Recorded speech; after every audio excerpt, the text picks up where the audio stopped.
Hello dear bankers, नमस्कार। आप सभी दोस्तों का स्वागत है CAIB officers on track batch में, जहां पर हम आपके साथ जुड़ते हैं आपकी CAIB ABM की क्लास के साथ। और आज हम लोग डिस्कस करेंगे क्लास नंबर 71, जहां पर डिस्कस करेंगे risk based internal audit and role of risk based internal audit. साथ ही साथ हम लोग बात करेंगे डिस्क्लोजर की। डिस्क्लोजर का मतलब बैंकों को अपने डेटा को डिस्क्लोज करना चाहिए, चाहे वो फाइनेंशियल स्टेटमेंट के थ्रू करे, चाहे ऑफ बैलेंस शीट आइटम के तौर पे या नोट टू अकाउंट के तौर पे। तो इसी से बेस्ड आज हम जो क्लास है उसको डिस्कस करेंगे। चलिए स्टार्ट करते हैं क्लास को। सबसे पहले दोस्तों, मेरा नाम है अरविंद सर और आप हमारे साथ जुड़ सकते हो हमारे Telegram channel JAIB by Arvind sir, या QR कोड को स्कैन करके भी आप हमारे साथ जुड़ सकते हो। ठीक है दोस्तों, तो सबसे पहले अगर हम बात करें the user of the financial statement, यानी जो लोग फाइनेंशियल स्टेटमेंट को यूज करते हैं इन्वेस्टमेंट के पार्ट पे, या जिनको डिसीजन लेना है कि वो किसी बैंक में पैसा लगाना चाहते हैं। So the user of the financial statement need information about the financial position and performance of the bank. यानी अगर किसी बैंक की बैलेंस शीट, बैंक का जो फाइनेंशियल स्टेटमेंट का यूजर है, ठीक, तो फाइनेंशियल स्टेटमेंट क्यों देखेगा बैंक का? फाइनेंशियल स्टेटमेंट यानी बैलेंस शीट और प्रॉफिट एंड लॉस अकाउंट क्यों देखेगा? इसलिए देखेगा कि यहां से उसको पता चलेगा कि बैंक की फाइनेंशियल पोजीशन कैसी है। फाइनेंशियल जो पोजीशन है, फाइनेंशियल पोजीशन कैसी है, साथ ही साथ इनका फाइनेंशियल परफॉर्मेंस कैसा है। इस आधार पे यूजर इस डेटा को देख के वो बैंक में क्या करेगा? निवेश करने के बारे में सोचेगा या निवेश करेगा। That is called making economic decision. ठीक है दोस्तों, अब फिर से समझिए पूरी स्टेटमेंट को। The user of the financial statement need information about the financial position and performance of the bank. तो जो भी यूजर होता है फाइनेंशियल स्टेटमेंट का, उसको जरूरत होती है कि वो बैंक में अगर निवेश करना चाहता है, इकोनॉमिक डिसीजन लेना चाहता है, तो वो उस बैंक के फाइनेंशियल परफॉर्मेंस और पोजीशन के बारे में पता लगाए। और ये पता उसे कहां से चलता है? Financial statement of the bank से। So they are interested in the liquidity and solvency. अब वो यहां से क्या पता लगाने की कोशिश कर रहा कि बैंक के पास क्या लिक्विड यानी कैश अवेलेबल है, यस और नो। क्या बैंक सॉल्वेंट है? सॉल्वेंट का मतलब इसके पास एसेट्स ज्यादा होने चाहिए। एसेट्स क्या होने चाहिए? ज्यादा होने चाहिए इसकी लाइबिलिटी से। ठीक है दोस्तों, डन है। And risk related to the assets and liability recognise on the balance sheet and to its off balance sheet item. तो इसकी जानकारी इसको कहां से मिलेगी? किसी भी कंपनी के अगर आप एसेट्स किसकी जानकारी लेना चाहते हैं, एसेट्स और लाइबिलिटी की जानकारी अगर आप लेना चाहते हैं, तो आपको उस कंपनी का क्या देखना होता है? Balance sheet. क्या देखते हैं आप? बैलेंस शीट देखते हैं। बैलेंस शीट किसकी जानकारी देता है? एसेट्स और लाइबिलिटीज की। ठीक है, वहीं पे अगर आप ये देखना चाहते हैं किसी भी कंपनी का प्रॉफिटेबिलिटी, कंपनी की आप प्रॉफिट देखना चाहते हैं, कितना उसको इनकम हुआ और कितना उसने एक्सपेंस किया, इनकम और एक्सपेंस के बीच का रिलेशन देखना चाहते हैं, तो आप उसका क्या देखेंगे? Profit and loss account. क्या देखेंगे? प्रॉफिट एंड लॉस अकाउंट से हमें उनके इनकम और एक्सपेंडिचर की जानकारी मिलती है। ठीक है दोस्तों, डन है, क्लियर है। So they interested in the liquidity and solvency and the risk related to the assets and liability. और ये कहां से हम देखते हैं? ऑफ बैलेंस शीट आइटम और बैलेंस शीट। तो ऑफ बैलेंस शीट आइटम क्या होते हैं?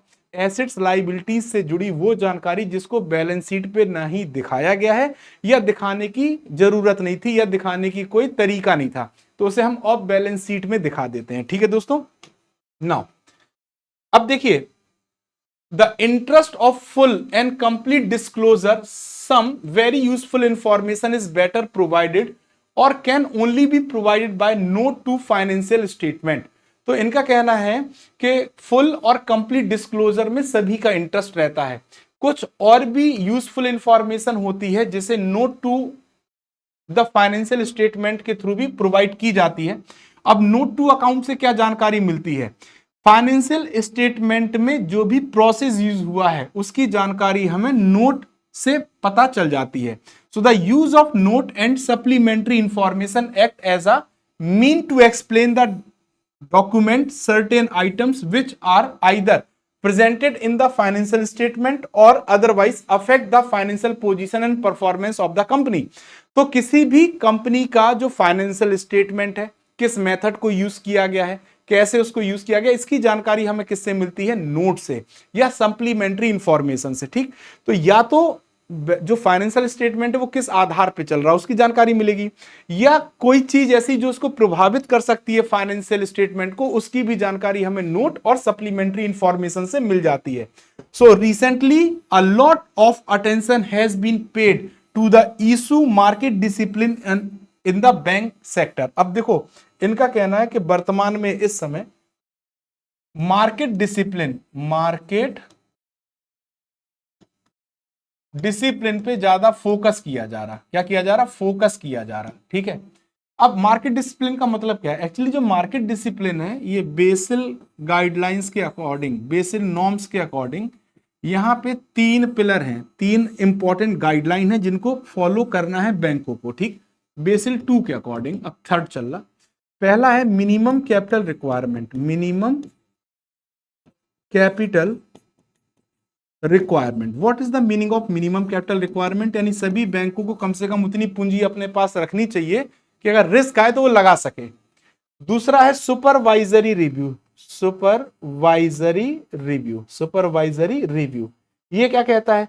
सुपरवाइजरी रिव्यू कहता है कि हर एक देश के जो केंद्रीय बैंक हैं अपने यहाँ के बैंकों को या रेगुलेटेड एंटिटीज को सुपरवाइज करेंगे। और थर्ड पिलर क्या कहता है? Market discipline, market discipline. अब इसका मतलब क्या है? इसका मतलब ये है कि बैंकों को अपनी ज्यादा से ज्यादा जानकारी क्या करनी चाहिए? डिस्क्लोज। क्या करनी चाहिए? डिस्क्लोज करनी चाहिए। ठीक, तो इस पे ज्यादा फोकस किया जा रहा है, यही बताने का प्रयास किया गया है। ठीक है दोस्तों, डन है, क्लियर है? नाउ अगला पॉइंट क्या कहता है? Market discipline however work only if market participant have access the timely and reliable information. अब मार्केट डिसिप्लिन जो थर्ड पिलर है उसका महत्व तभी है जब ऑर्गेनाइजेशन अपनी जानकारी समय पर और पर्याप्त जानकारी प्रोवाइड कर दें। ठीक है दोस्तों, इससे क्या होगा? इससे क्या होगा? Which enable them to access bank activities and risk inherent in this activities. तो जब ये जानकारी अपनी प्रोवाइड करेंगे, जब बैंक्स अपनी जानकारी प्रोवाइड करेंगे तो जो इन्वेस्टर है या जो डिसीजन लेना चाह रहा है वो क्या कर पाएगा? बैंक की एक्टिविटीज के बारे में उसको जानकारी मिल जाएगी और उन एक्टिविटीज में कौन कौन सा रिस्क छुपा इसकी जानकारी भी उसको मिल जाएगी। सो इनेबलिंग मार्केट डिसिप्लिन में हैव सेवरल बेनिफिट्स। यानी बैंक अगर अपने मार्केट डिसिप्लिन यानी डिस्क्लोजर, ज्यादा चीजों को डिस्क्लोजर करता है तो यहां पे बैंकों को सेवरल बेनिफिट्स देखने को मिलते हैं। तो market discipline has been given due importance under Basel 2 framework on capital adequacy by recognising it as one of their pillar. तो बेसिल 2 के अकॉर्डिंग जो 3 इंपॉर्टेंट पिलर बताए गए हैं उसमें मार्केट डिसिप्लिन एक पिलर है और इसको इसीलिए ज्यादा इंपॉर्टेंस दिया गया है। Several banks are listed in stock exchange. बहुत सारे बैंक शेयर मार्केट में लिस्टेड हैं और उनके शेयर्स डेली फ्रीली ट्रेडेबल हैं, स्टॉक मार्केट में खरीदे और बेचे जाते हैं। तो खरीदता कौन है? जो इन्वेस्ट करना चाहता है। बेचता कौन है? जो अपना पैसा निकालना चाहता है। ठीक है, सो प्रोटेक्शन ऑफ इन्वेस्टर इंटरेस्ट। अब जिस व्यक्ति ने उस कंपनी में या उस बैंक में पैसा लगाया है तो उसके इंटरेस्ट का भी तो रक्षा करनी है। Such listed bank is very important and call for more transparency. ठीक है, तो अब क्या करते हैं? तो बैंक क्या है? बैंक जो भी लिस्टेड है उनको ज्यादा से ज्यादा मतलब चीजों को ट्रांसपेरेंट रखना है, डिस्क्लोज करके रखना है in the account of the banks. ठीक है, अब देखो स्टॉक होल्डर कौन होता है? स्टॉक होल्डर प्लस डिपॉजिटर क्या बनता है? स्टेक होल्डर बनता है। ठीक है दोस्तों, before the enactment of banking regulation act. आज पूरे बैंकिंग को रेगुलेट किससे किया जाता है? बैंकिंग रेगुलेशन एक्ट से। तो जब तक बैंकिंग रेगुलेशन एक्ट नहीं आया था, the provision related to banking companies were administered through part XA of the Indian company act 1956। अब कंपनी एक्ट 1956 जब देखा जा रहा था तो उस समय तक जो शेयर होल्डर्स थे उनके हितों की तो रक्षा हो रही थी, डिपॉजिटर्स के हितों की रक्षा नहीं हो पा रही थी। तो डिपॉजिटर्स के हितों की रक्षा के लिए क्या लाया गया बाद में? Banking regulation act. सो क्या लिखा है? While the primary objective of the company law is to safeguard the interest of stock holder. ठीक, जिन्होंने स्टॉक खरीद रखा कंपनी का, उनके हितों की रक्षा पहला ऑब्जेक्टिव था कंपनी एक्ट का। ठीक है, that of banking legislation should be the protection of interest of the depositor. तो बैंकिंग रेगुलेशन एक्ट किसके लिए लाया गया? इंटरेस्ट ऑफ द डिपॉजिटर, जो निवेशक डिपॉजिटर जमा करता है उनके हितों की रक्षा के लिए। अब ये क्वेश्चन आता है एग्जाम में कि बैंक को डिस्क्लोज किस आधार पे करना होता, क्यों करना होता है? तो बैंक के ऊपर करंट डिस्क्लोजर रिक्वायरमेंट जो बैंक की हैं वो इन वजहों से हैं। बैंकिंग रेगुलेशन एक्ट के तहत उनको कुछ चीजें डिस्क्लोज करनी होती हैं, कंपनी एक्ट 2013 के तहत कुछ चीजें डिस्क्लोज करनी होती हैं, कंपनी रूल 2014 के तहत कुछ चीजें डिस्क्लोज करनी है, इंडियन अकाउंटिंग स्टैंडर्ड उनको फॉलो करने हैं तो उनके अकॉर्डिंग डिस्क्लोज करना है, आरबीआई गाइडलाइंस डिस्क्लोजर के लिए आती है उनको डिस्क्लोज करना है, RBI guidelines for Basel 3 requirement. तो इन सभी लेजिस्लेशन की वजह से रिक्वायरमेंट है बैंक की कि बैंक को चीजें डिस्क्लोज करनी पड़ेंगी। तो अलग अलग जो हमारे एक्ट हैं ये क्या करते हैं, अलग अलग प्रकार की रिक्वायरमेंट करते हैं और उसी आधार पर बैंकों को सभी चीजें डिस्क्लोज करनी होती हैं। अब आ जाते हैं role of risk based internal audit and inspection. तो सबसे पहले हम आपसे यहां पे मोटा मोटी एक चीज बताएंगे, जो रिस्क बेस्ड इंटरनल ऑडिट होता है, रिस्क बेस्ड इंटरनल ऑडिट होता है, इट इज नॉट, बहुत बड़े बड़े शब्दों में लिख रहा है, it is not a audit of risk. ये रिस्क का ऑडिट नहीं है कि बैंक को कौन सा रिस्क मिला। एक्चुअली है क्या ये, जैसे बैंक में कोई भी रिस्क आया, बैंक में क्या आया, कोई भी रिस्क आया, तो इस रिस्क से निपटने के लिए एक टीम होती बैंक में जिसका नाम है risk management team. Risk management team, management team, ये जो रिस्क मैनेजमेंट टीम अब इस रिस्क से निपटने के लिए अपना क्या लगाती है, रिस्पॉन्ड। ठीक, इस रिस्पॉन्ड का ऑडिट होता कि आपने कैसे इस रिस्क को हैंडल किया, वो रिस्पॉन्ड का ऑडिट कि आप सही से रिस्क मैनेजमेंट कर पा रहे हैं या रिस्क मैनेजमेंट के सही रिस्पॉन्ड लगा रहे हैं, आपके प्रोसेस सही है, उनका ऑडिट होता है रिस्क बेस्ड इंटरनल ऑडिट। ठीक है, तो अब देखो क्या लिखा है, the institute of internal auditors define risk based internal audit as a methodology that link internal audit to an organization overall risk management framework। किसी भी ऑर्गेनाइजेशन का, किसी भी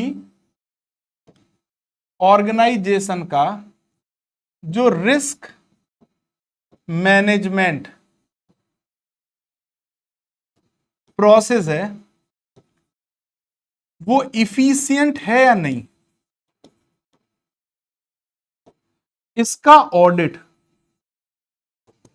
क्या कहलाता है, रिस्क बेस्ड इंटरनल ऑडिट कहलाता है। ठीक है दोस्तों, जैसे किसी भी ऑर्गेनाइजेशन में अगर कोई रिस्क आया तो इस रिस्क पे रिस्पॉन्ड लगाएगी टीम। अब ये रिस्पॉन्ड जो लगाया गया है, रिस्पॉन्ड जो लगाया गया है इसको चेक करेगी ऑडिट टीम कि ये रिस्पॉन्ड सही काम कर रहा है या नहीं। अगर ये सही काम कर रहा है तो ओवरऑल मैनेजमेंट कंट्रोल में है, रिस्क को मैनेज कर पा रहा है। ठीक है, So RBA allow internal audit to provide assurance to the board। अब रिस्क बेस्ड इंटरनल ऑडिट करने से क्या फायदा होता है कि जो ये इंटरनल ऑडिट होता है ये सुनिश्चित करता है बोर्ड को कि हमारा जो रिस्क मैनेजमेंट प्रोसेस है वो इफिशिएंट है या नहीं है। अगर इफिशिएंट है तो वो रिस्क को इफेक्टिवली मैनेज कर पा रहा है ना, और रिस्क एप्टाइट को संभाल पा रहा है। ठीक है दोस्तों, डन है। अब देखिए क्या है, risk based internal audit not about the audit of risk, it is about the audit of management of risk। So risk based internal audit is on the process applied by management team, the responses of individual risk and the process used to assess the risk, to decide on the response to them and monitor the responses and report to the board। इनका कहना है कि जो भी individual risk आता है तो risk based internal audit है क्या, सबसे पहले जो हमारी रिस्क मैनेजमेंट टीम है वो प्रोसेस यूज करेगी, असेस करेगी रिस्क को और फिर डिसाइड करेगी कि हमें क्या रिस्पॉन्ड लगाना। जैसे हमें खांसी है तो खांसी की दवाई दी जाएगी, बुखार है तो बुखार की दवाई दी जाएगी। अब मान लो डॉक्टर ने हमें कोई बुखार की दवाई दी, ठीक, तो अगर वो बुखार की दवाई से मेरा बुखार सही हो गया, इसका मतलब उन्होंने रिस्पॉन्स सही लगाया। तो फिर हमारी जो risk based internal audit team होगी वो उस बुखार की गोली का ऑडिट करेगी कि इन्होंने सही रिस्पॉन्स लगाया या नहीं। ठीक, वो बुखार का ऑडिट नहीं करेगी, वो उस गोली का ऑडिट करेगी जो मुझे टैबलेट दी गई है। ठीक है, तो वही बात बताई गई है। और अगर वो सही काम कर रही है तो उसकी रिपोर्ट किसको दी जाएगी? बोर्ड को। किसको दी जाएगी? बोर्ड को। अब देखो यहां पे एक बात, जैसे किसी भी बैंक में कोई भी प्रोडक्ट अगर वो लॉन्च करते हैं या कोई भी सर्विस प्रोवाइड करते हैं बैंक में, ठीक है, तो हर एक प्रोडक्ट और सर्विस में कुछ इनहेरेंट रिस्क होते हैं जो छुपे होते हैं। ठीक, तो जब वो बिजनेस करेंगे तो ये रिस्क बाहर निकलेंगे। जब ये रिस्क बाहर निकलेंगे तो हमारे पास रिस्क मैनेजमेंट टीम होगी। और ये रिस्क मैनेजमेंट टीम क्या करेगी? रिस्पॉन्ड लगाएगी कि ये रिस्क यहीं खत्म हो जाए। तो बहुत सारे रिस्क खत्म हो जाते हैं, लेकिन कुछ रिस्क बच के आगे चले जाते हैं, और जो रिस्क बचे रह जाते हैं उन्हें कहा जाता है रेजिडुअल रिस्क। क्या कहा जाता है? Residual risk. So all banks shall adopt the risk-based internal audit approach in line with the RBI requirement for conduct the audit। तो जिस आधार पे आरबीआई चाहता है कि बैंक जब अपना इंटरनल ऑडिट करें तो वो क्या करें? Risk based internal audit approach को फॉलो करें। जो आरबीआई चाहता है उसी लेवल पे बैंक को अप्लाई करना चाहिए। और ऑब्जेक्टिव क्या होता है रिस्क बेस्ड इंटरनल ऑडिट का? ऑब्जेक्टिव क्या है? Internal audit at the bank is to examine the bank internal control environment. अगर आपका रिस्क मैनेजमेंट अच्छा है तो इसका मतलब आपका इंटरनल कंट्रोल एनवायरनमेंट आपके कंट्रोल में है, जिसमें आपका सिस्टम, आपके प्रोसीजर, आपकी governance etcetera all are controlled and provided an assurance that these are adequate to mitigate risk। और तब वो इंटरनल ऑडिट टीम बोर्ड को अश्योरेंस देगी कि ये जो process risk management team internal control environment पे अप्लाई कर रही है वो पर्याप्त है और वो रिस्क को खत्म कर पा रहे हैं। ठीक है दोस्तों, तो ये है हमारा रिस्क बेस्ड इंटरनल ऑडिट। ठीक, तो आई होप आप सभी को क्लास समझ में आई होगी। आज के लिए बस इतना ही। Thank you very much. अब मिलेंगे नेक्स्ट क्लास में, तब तक के लिए धन्यवाद। तो अगला टॉपिक मॉड्यूल डी का डिस्कस करेंगे कल। Thank you all.